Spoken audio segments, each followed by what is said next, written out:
Hello everyone and welcome into the channel. My name is Brent and we just crossed week 2 in the $1,000 wealth challenge. So whether you're budgeting hard, side hustling, or investing smarter, this is how real wealth is going to be built. Let's cover week 2 progression. We're going to go ahead and showcase how we deposited capital in, how it was invested, and then we'll go ahead and showcase some weekly wins and ideas that you can do to either save or make money in the next month. So with that said, we're going to go ahead and cover Grow Your Wealth to $1,000 Challenge Week 2. If this is your first time here to the channel, definitely go down below, hit that thumbs up button below and subscribe. And let's go ahead and get into the video. So week 2 progress is updated. Last week on Thursday, we made our very first video covering the challenge beginning. We started with $50 right on SoFi Investing. If you check out the link down in the pinned comment below, you deposit $25. They give you $25 to start your investing. So there we were with $50 started in the account, and we added $25 on Monday and then invested $25 on Tuesday into VOO. We can see here that VOO was purchased at $536.32. We purchased 0.046 shares, which, hey, with $25, we're able to buy into a company or an ETF that would otherwise be $436, $536, right?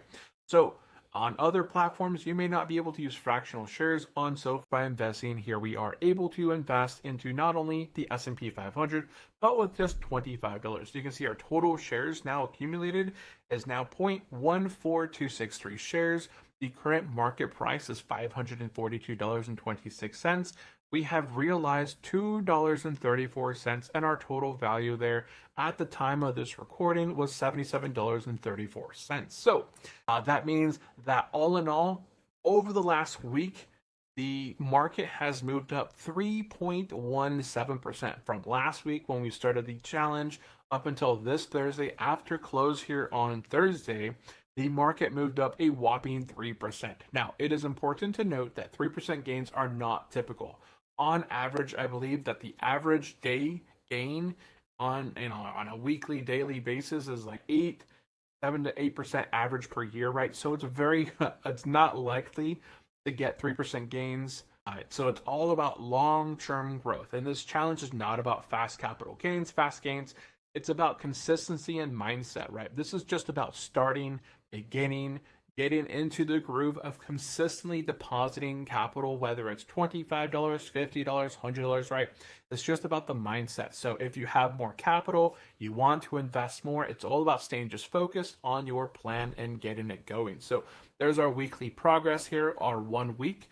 We started last week. We now made it on May 15th here. We're sitting at $77.38 after close.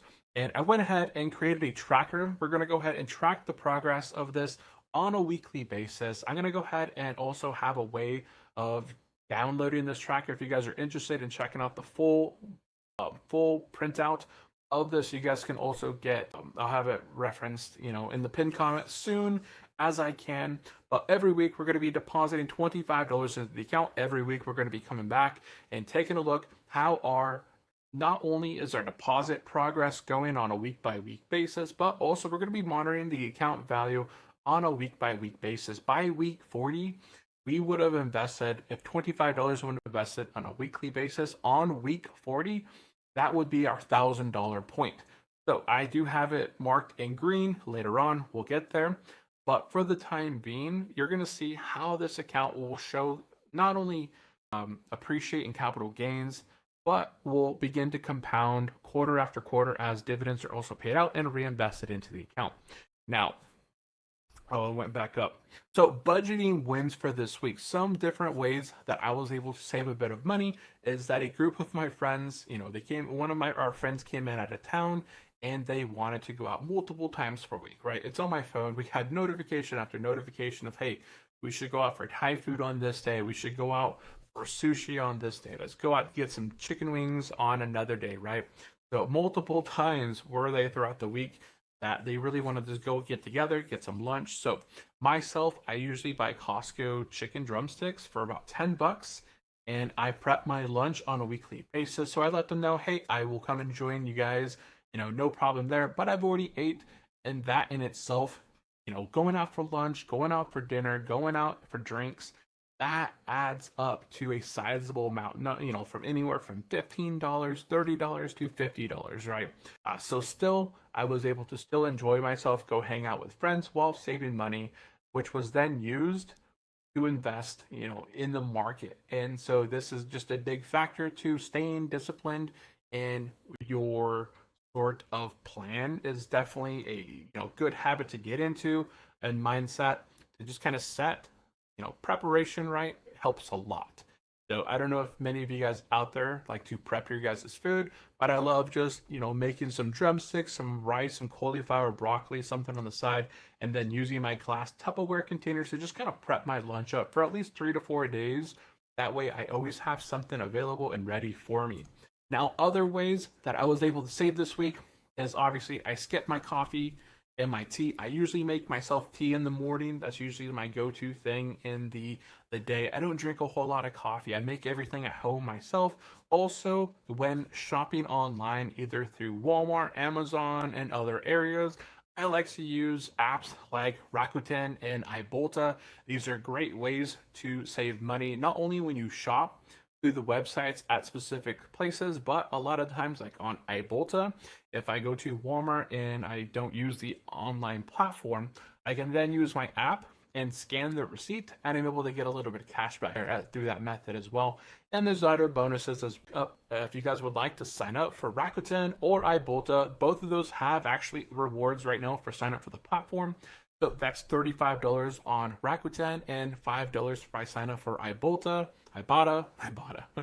And either one of those are great platforms. They're completely free to sign up and check out. Other ways that we were able to save money this week or just make money was by delaying impulse purchases, setting a rule of 48 hours. So if we want to buy something for our kids, if we want to buy something for us, is it something that we're just wanting for the time being, or is it just something that we straight up need?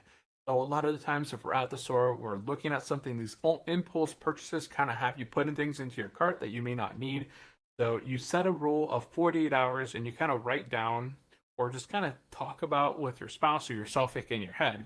Do we really need these products, or can they be better? It's kind of set off for a little bit. Like, do we absolutely need them or not? And a lot of times that really helps cut down on the impulse purchases and consistently save money.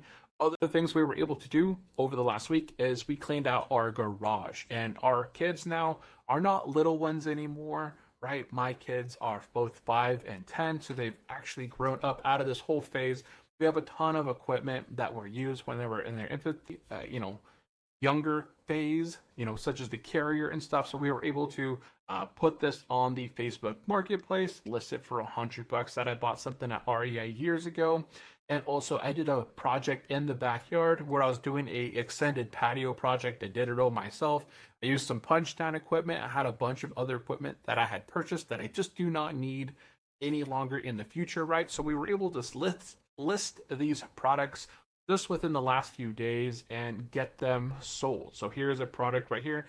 Like I sold the carrier here for $100. That's 4 weeks of $25 deposits. And then our cobalt steel, I still have the cash, the $30 right here, right? It's $30, but hey, that's another week of the challenge money that I can go ahead and invest into the market, right? So just little things like this are easy ways to cut back on spending, also delay spending of just wants versus needs, and make money or save money by signing up for different platforms or by selling things around the house that you just otherwise do not need.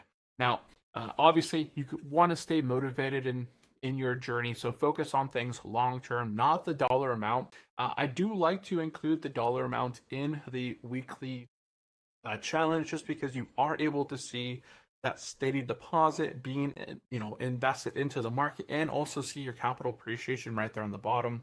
Maybe I'll update the sheet a little bit better as far as like what's your base and then what's the growth been. Let me do that down in the comment section below if that's a pretty good idea. You want to celebrate the habit of staying consistent and depositing capital and investing capital, not the size of the investment, because if you're looking at it for the size of the investment and you're starting with a small amount, it could be discouraging, but you want to focus on just staying consistent, the habit of it. It's something that you want to build up long term to get yourself to invest in yourself. Watch your money work for you, even if it's small amounts, it'll begin to compound. Just over the next few months, we'll begin to see that slow and steady $25 begin to start into long-term wealth, right? So it'll begin your wealth journey. So again, if you guys would like to join in on the $1,000 challenge, drop a comment down below if you're starting this challenge. If you guys would like to start, you guys can sign up on the QR code right there. I'll also have a pinned comment down below. Your challenge of the week this week is try and earn or save an additional $25 this week, whether it is by doing some side gig, some hobby, selling some product elsewhere, right? Something you could find in your garage or around, your office space. And if you guys would like to share it, drop a comment down below and I'll share it in our future video next week. I'll try and post it, ways that others are able to save money as well. And of course, if you guys enjoyed this video, make sure to like and subscribe if you're joining in the journey.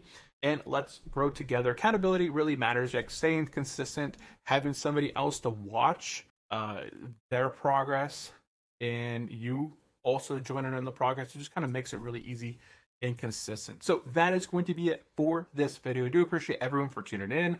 Make sure to go down below if you haven't yet. Give this video a big old thumbs up. It helps out the channel. And also subscribe if you guys enjoy the content. That's it from me, and I will catch you guys in the next one. Bye-bye.